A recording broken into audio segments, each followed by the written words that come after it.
చాలా మందికి మెంతాకు కూర తినాలని ఉంటుంది కానీ చేదు వస్తుందని చెప్పి వండుకోరు. ఒకసారి మా మమ్మీ స్టైల్లో ఇలా ట్రై చేసి చూడండి, మీకు డెఫినెట్గా నచ్చుతుంది. ట్రై చేసి మీకు ఎలా వచ్చిందో కూడా కామెంట్ చేయండి.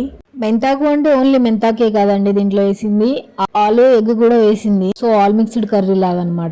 మసాలాలు అవి ఏం లేకుండా చాలా సింపుల్ ప్రొవిజన్. ఏం లేదు, బాండిలో ఆయిల్ వేసి ఆనియన్ మిర్చి కొంచెం వేగినాక ఆ తర్వాత ఆలు వేసి కొంచెం ఫ్రై చేయాలి. అవి కొంచెం ఫ్రై అయ్యాక అల్లం వెల్లుల్లి పేస్ట్, పసుపు వేసి అల్లం వెల్లుల్లి పేస్ట్ పచ్చివాసన పోయాక కొంచెం కారం వేసి ఒక 5 minutes తర్వాత మెంతాకు ఇంకా టమాటా వేసి బాగా మిక్స్ చేసి అది కొంచెం ఉడికినట్టు అయినాక ఎగ్ యాడ్ చేసి ఒక 5 minutes కలపకుండా మూత పెట్టి అలాగే ఉంచాలి. ఆ తర్వాత కలుపుకొని మీ టేస్ట్ కి తగినంత సాల్ట్ యాడ్ చేసి ఒక 5 to 10 minutes అయితే స్టవ్ ఆఫ్ చేసుకోవచ్చు. మీ దగ్గర కొత్తిమీర ఉంటే యాడ్ చేసుకోండి, మేమేం యాడ్ చేయలేదు.